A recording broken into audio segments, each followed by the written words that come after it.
Louvado seja o nosso Senhor e Salvador Jesus Cristo. Nós estamos mais uma vez juntos dentro do nosso propósito deste curso de batalha espiritual.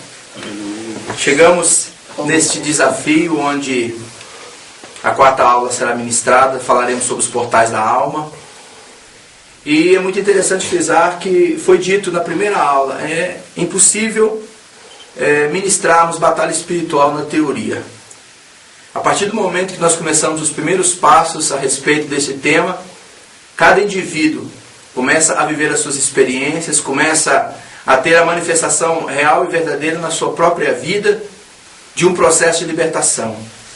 Esse tema ele tem passado por mistificações, por entender que cada um vai interagir dentro daquilo que conhece, dentro daquilo que tem discernimento a respeito do campo espiritual.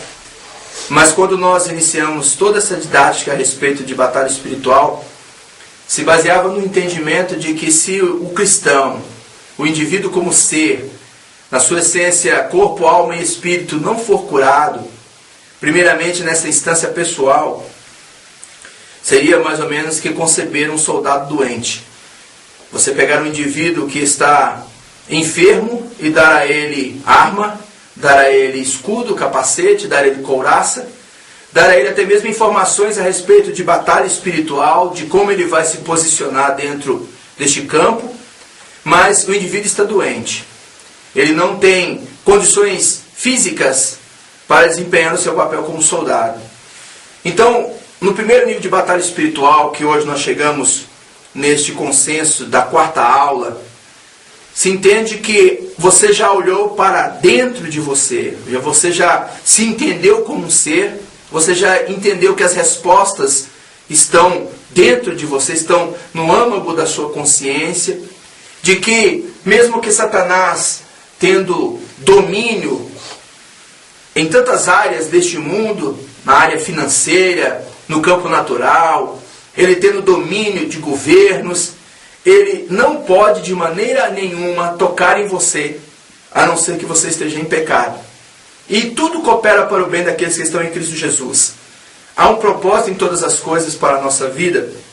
E aí quando nós começamos a ter esta consciência do nosso ser, nós começamos a buscar, como foi falado na terceira aula, o despertamento dos nossos sentidos espirituais, nós começamos a enxergar com os olhos espirituais, começamos a ouvir com os ouvidos espirituais, começamos a mover espiritualmente, nós começamos a entender a essência da nossa alma. E como foi falado sobre os poderes latentes dessa alma, a percepção que essa alma tem sobre o todo. Porque Deus nos criou de forma complexa, sim, e nos deu uma interação nesses três mundos, no mundo carnal, mundo material, no mundo psíquico, no mundo da alma e no mundo espiritual, onde nós interagimos com a nossa consciência espiritual e com o nosso corpo espiritual em um processo de libertação. Dentro desta mistificação que muitas vezes se empreende numa obra de libertação, se transfere a responsabilidade total a Satanás. Bom, eu não vou aqui tirar de maneira nenhuma a responsabilidade que ele tem em suas ações. Mas está escrito na palavra, especificamente em Gênesis, no capítulo 12, versículo 12, que ele sabe que ele tem pouco tempo.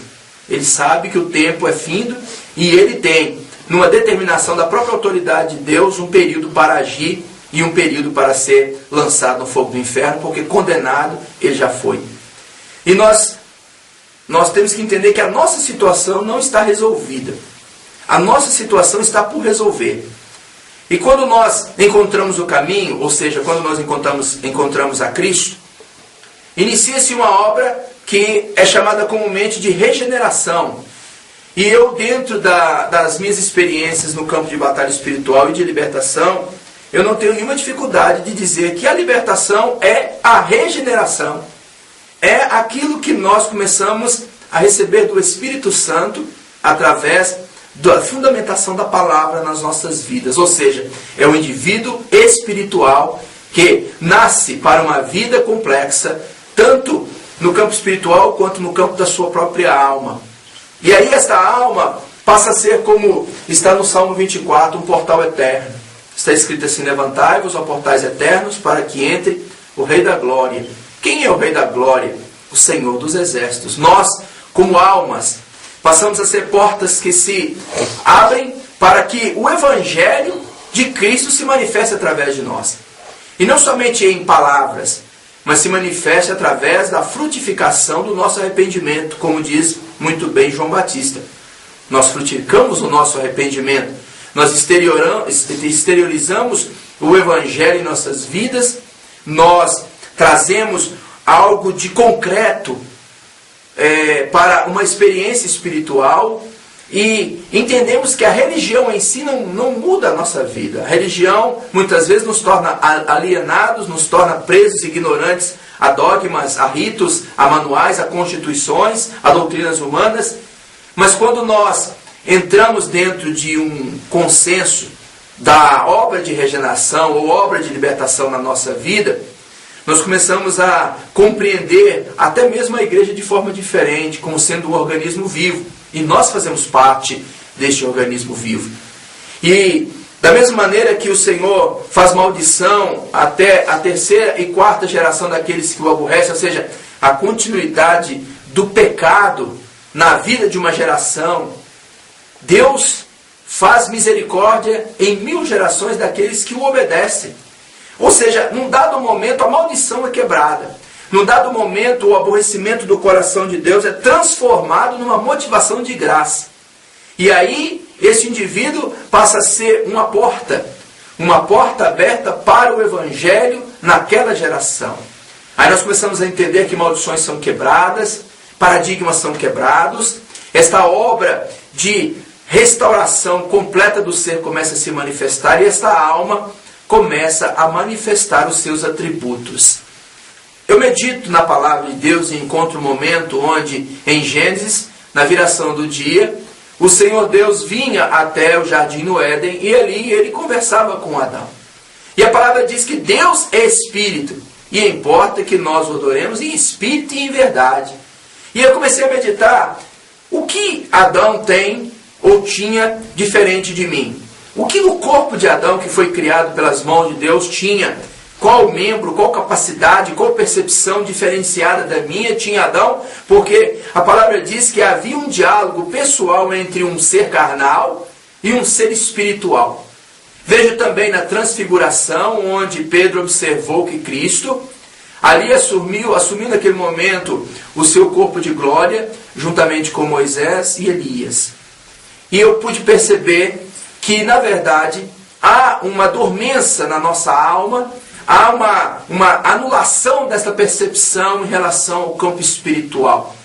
Quando nós entramos dentro do campo do ocultismo e olhamos principalmente a doutrina espírita kardecista, que trabalha muito bem no desenvolvimento dos sentidos espirituais, movidos por musicoterapia, por cromoterapia, por passes magnéticos, por água fluidificada e por uma leitura muito bem adaptada, muito bem preparada para despertar no indivíduo essa percepção do campo espiritual, nós vemos que essa dinâmica da doutrina espírita kardecista transforma donas de casas domésticas em médiums, transforma homens simples, pedreiros, carpinteiros, pintores, como também médicos, doutores, em médiums, ou seja, transforma aquele indivíduo em uma porta que abre-se para uma dimensão espiritual.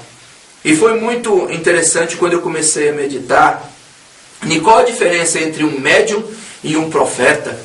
Qual a diferença entre um indivíduo que dá passagem a uma comunicação espiritual numa sessão mediúnica, ali ao entorno de uma mesa, e um indivíduo que é um instrumento do Espírito Santo para profetizar. Profetizar a palavra e profetizar especificamente a vontade de Deus para quem quer que seja. Bom, fisiologicamente falando, não há nenhuma diferença. Atributos e características da alma também não há nenhuma diferença. A diferença há para onde essa porta se abre. Qual o contato que esta porta da alma do indivíduo faz quando ela se abre para a dimensão espiritual. Porque o que nós entendemos, e eu tenho confirmado isso numa caminhada ministerial, é que o que Satanás ele tem poder de fazer é de corromper a alma do homem, levando ao pecado, levando à legalidade, levando às possibilidades que, sendo ele o acusador da nossa alma, ele nos acuse e gere, através das nossas frutificações pecaminosas, consequências malignas e desastrosas na nossa vida. Mas a partir do momento em que nós começamos a tomar a rédea desta condição e começamos a compreender a verdade que o Evangelho nos traz, o Espírito Santo acrescenta conhecimento e discernimento e nós começamos a compreender esta semeadura